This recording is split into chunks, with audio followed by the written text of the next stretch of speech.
Hello students, कैसे हैं आप? हमारा हीमोस्टैसिस का चैप्टर इनकम्प्लीट रह गया था, कुछ मुझे अर्जेंट कहीं जाना पड़ गया और काफ़ी लंबा भी हो रहा था, तो मैंने सोचा उसको नेक्स्ट वीडियो में कंटिन्यू करते हैं। तो हम अपने नेक्स्ट पॉइंट पे आ गए, जो है कि फिब्रिनोलाइटिक फेज। जैसे मैंने आप सबको समझाया था कि हमने टूटी हुई जो हमारा ब्लड वेसल था उसके अगेंस्ट हमने एक दीवार तो टेम्परेरी क्रिएट कर दी, लेकिन हमने बहुत सारा मलबा डाल रखा था कि उससे कोई चीज़ बाहर ना आए। वो मलबा, वो क्लॉट हमें रिमूव करना है। उसी को हम बोलते हैं फिब्रिन क्लॉट रिमूवल। इसमें हमें मेन जो हमारा काम कराता है वो प्लाज्मिनोजन कराता है। प्लाज्मिनोजन प्लाज्मिन फॉर्म करता है और प्लाज्मिन फिब्रिन को तोड़ देता है। इसके दो वो फॉर्म बना देता है, जिसकी वजह से सारा खत्म हो जाता है।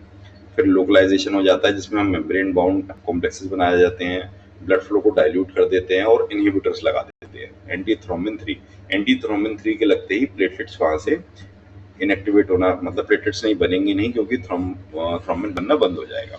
अच्छा, स्क्रीनिंग टेस्ट क्यों करने चाहिए? देखिए क्या है, आप किसी पेशेंट की सर्जरी कर रहे हैं, अब आपको यही नहीं पता उसको क्या क्या बीमारी है, तो ये आपके लिए बहुत चैलेंजिंग है। मान लीजिए उसके पथरी का ऑपरेशन होना है, आपने उसका गॉल ब्लैडर खोला, उसके बाद उसकी ब्लीडिंग बंद नहीं हो रही, तो वो पेशेंट सर्वाइव नहीं कर पाएगा। इसलिए हम स्क्रीनिंग टेस्ट करते हैं कि उसका प्लेटलेट काउंट सबसे पहले हम देखते हैं कितना है, यानी उसकी बॉडी में सफिशिएंट प्लेटलेट्स हैं कि जो ब्लीडिंग को रोक लेंगी। इसके लिए हम प्लेटलेट का नंबर निकालते हैं अपने सीबीसी से और स्मीयर जरूर बनाते हैं कंफर्म करने के लिए।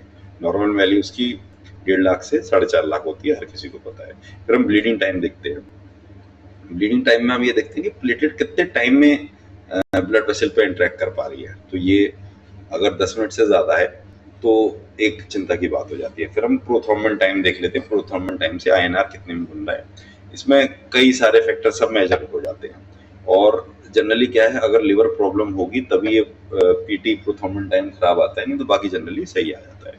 ऐसी एबीटीटी में हम इंट्रिंसिक और कॉमन फैक्टर्स देख लेते हैं। टीटी में हम फिब्रिनोजन टू फिब्रिन, ये जो हमारी साइकिल है पूरी, उसका हम स्टडी कर लेते हैं कि प्रॉपर टाइम में बन रही है कि नहीं बन रही है। फिर मिक्सिंग स्टडी में हम इनहिबिटर और डेफिशिएंसी देख लेते हैं। फिर हमारा डी डाइमर टेस्ट आ गया, इसमें फिब्रिनोलाइसिस हम देख लेते हैं कितने टाइम में हो रहा है, यानी कितने टाइम बाद जो हमने क्लॉट बनाया है वो कट रहा है। ऐसा नहीं है कि वहाँ क्लॉट बना रहा है और थ्रोम्बोसिस हो जाए, यानी एक चक्का फंसा ही रह जाए। ठीक है, तो इतने हम देखते हैं और ये हर सर्जरी से पहले देखे जाते हैं, हर हॉस्पिटल में होते हैं, तो ये बहुत इंपॉर्टेंट है। अच्छा, कौन क्लिनिकल प्रॉब्लम्स क्या होती हैं? सबसे पहले तो आपको पेशेंट की हमेशा हिस्ट्री लेनी होती है, और डीएमएलटी आप कर रहे हैं तो हिस्ट्री लिए बिना तो आपका काम ही कभी परफेक्ट नहीं आएगा। तो उसमें हम ये देखते हैं कि किस एज में हुई थी, किसी टाइप की उसको ब्लीडिंग हुई थी, कितना गहरा कटा था, क्या उसको ड्रग्स लगी थी, क्या उसको प्लेट चढ़ानी पड़ी थी। ठीक है ना? और फिर सेकंड हम चेक करते हैं वॉन विलिब्रेंट डिजीज। ये एक ऑटोसोमल डिजीज है, यानी कि अपने आप हेरिडिटरी आता है ये बॉडी में। अगर यही VWF फैक्टर कम हो जाएगा तो एडिशन प्लेटलेट्स का बहुत कम हो जाएगा और 8 फैक्टर जो है वो भी बहुत कम हो जाएगा। तो उससे उसका कोगुलेशन होने में बहुत दिक्कत आएगी। और इसमें जो हम देखेंगे लैब में, लैब रिपोर्ट क्या आएगी कि उसका bleeding time, APTT time, PT thrombin times, ये सब इंक्रीज आ जाएगा। तो इसके लिए अलग तरह के बहुत सारे ट्रीटमेंट होते हैं। और हो गया हमारा थ्रोम्बोसाइटोपिनिया, जो कि मोस्ट कॉमन है कि प्लेटलेट्स की कमी है। इसका कारण क्या है? सबसे पहला तो कि बन ही नहीं रहे प्लेटलेट्स, जो कि ये plastic, leukaemia, chemotherapy, alcohol, megaloblastic anaemia की वजह से हो सकता है। सेकंड हो गया कि बन तो रहे हैं लेकिन टूट बहुत रहे हैं, तो ये ट्रांसफ्यूजन की वजह से, मलेरिया की वजह से, ठीक है ना, वायरल फीवर की, किसी की वजह से भी हो सकता है। फिर वो बन तो रहे हैं लेकिन उनका डिस्ट्रीब्यूशन सही नहीं है, जिसको हम स्प्लीनोमेगाली कहते हैं। और चौथा हो गया कि इतना हमने ब्लड ट्रांसफ्यूजन किया है कि वो डाइल्यूट हो गया। तो कुछ भी फैक्टर्स हो सकते हैं इसमें। फिर हम देख लेते हैं हीमोफिलिया ए और बी। देखिए ए ही कॉमन होता है और ए में फैक्टर 8 जो है उसमें दिक्कत आ जाती है। बी में फैक्टर 9 में दिक्कत आती है, लेकिन ये बहुत रेयर होता है। ये भी सेक्स लिंक्ड रिसेसिव डिसऑर्डर है और कम ही होता है। इसमें भी एपीटीटी और पीटीटीटी सब बढ़े हुए आएंगे। फिर हो गया हमारा एक्वायर्ड, यानी कि लिवर डिजीज किसी को हो गया। तो आप देखिए लिवर की कितना इंपॉर्टेंस है आपकी बॉडी में, कि अगर उसके फंक्शन कम हो रहा है तो इवन आपके ब्लड पर भी असर आ रहा है। तो इसमें भी हमारे क्या फैक्टर्स आएंगे? इसमें हमारा डी डाइमर टेस्ट बढ़ाएगा। और विटामिन के की डिफिशियंसी हो सकती है। विटामिन के की डिफिशियंसी न्यूबॉर्न में भी हो सकती है, ऑब्स्ट्रक्टिव जॉन्डिस की वजह से भी हो सकती है, या ओरल एंटीकोगुलेंट्स की वजह से भी हो सकती है। जिसकी वजह से बॉडी ने प्रोडक्शन कम कर दिया। तो विटामिन के तो ब्लीडिंग का चैंपियन है ही है। फिर थ्रोम्बोसिस, हमारे ब्लड में ऑलरेडी चक्के बने हुए हैं जिसकी वजह से उसकी इनहिबिटर जो हो जाता है वो कम है। फिर हम कुछ वो टेक्निक्स याद देख लेते हैं। देखिए, ग्लू और सिजर्स, प्लेटलेट और फिब्रिन।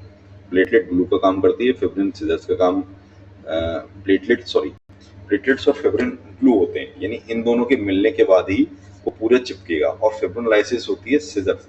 फिब्रिनोलाइसिस में हम उस ग्लू को काट देते हैं और अपने हिसाब से स्ट्रक्चर को कर देते हैं।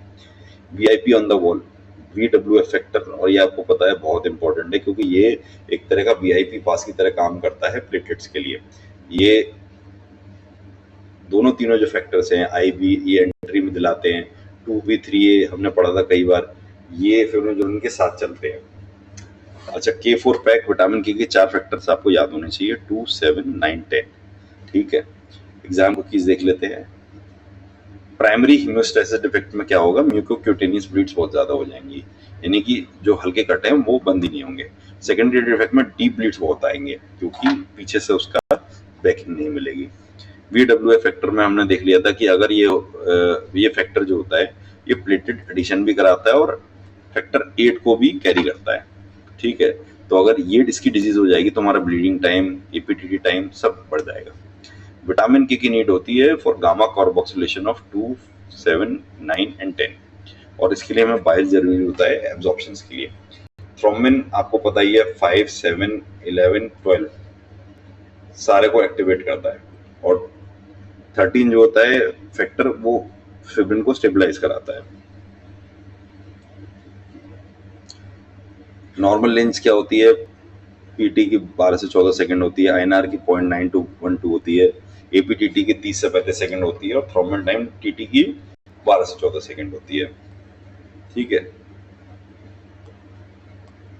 हम क्या समराइज और कर लेते हैं इसको। 4 फेजेस थे, वेस्कुलर, प्लेटलेट, कोगुलेशन, फिब्रिनोलाइसिस। ये तो बहुत इंपॉर्टेंट है, लिख के आने ही आने अगर आपको इस चैप्टर से क्वेश्चन आता है। फिर प्राइमरी और सेकेंडरी क्या होता है हमारा हीमोस्टैसिस। प्राइमरी में प्लेटलेट प्लग बनता है, सेकंड में फिब्रिन क्लॉट बनता है। की मॉलिक्यूल्स क्या होते हैं हमारे, VWF हमने पढ़ी लिया डिटेल में, थ्रोम्बिन फैक्टर पढ़ लिया, कैल्शियम। अच्छा, कैल्शियम एक्टिवेटर का काम करता है इस पूरी साइकिल में, तो कैल्शियम की कमी होगी तो ये भी वो होगा, तो कैल्शियम की इंपॉर्टेंस भी दिखती है।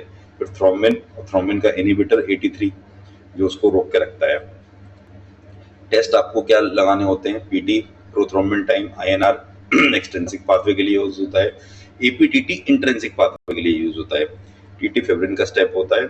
और फिर हमारा आ गया वॉन विलिब्रेंट डिजीज, इसमें हमारा ब्लीडिंग टाइम बढ़ जाएगा, APTT टाइम बढ़ जाएगा, और उसके लिए हमें क्रायोथेरेपी देनी होती है। अच्छा, थ्रोम्बोसाइटोपेनिया सबको पता है, प्लेटलेट्स का जो टोटल क्वांटिटी है वो कम हो जाती है, या तो प्रोडक्शन की कमी से हो सकता है, कि डिस्ट्रक्शन बढ़ गया, डिस्ट्रीब्यूशन प्रॉपर नहीं है, डाइल्यूशन हो गया। फिर हीमोफीलिया में हमारा APTT बढ़ा हुआ आएगा, इसमें हमारा फैक्टर 8 और फैक्टर 9 है। फिर विटामिन के हमने देख लिए 4 वो।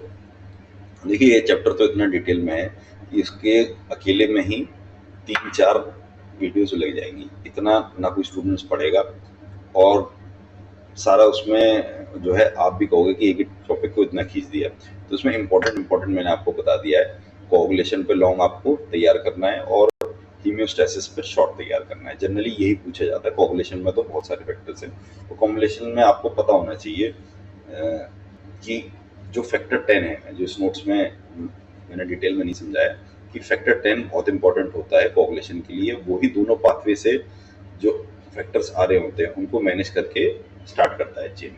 तो बाकी आप याद कर लीजिएगा, 12, 11, 9, 12, 11, 9 से इंट्रिंसिक वो में बनता है, 7 और 8 एक्सट्रिंसिक बनाते हैं। ठीक है ना, और अगर कमी लगेगी आप लोगों को तो बता दीजिएगा, मैं उसकी भी ऊपर भी एक वीडियो बना दूंगा। तो आइए इसके साथ ही चैप्टर खत्म करते हैं। अब जो चैप्टर बचे हैं वो तो बहुत आसान चैप्टर हैं और बहुत जल्दी हम खत्म कर लेंगे।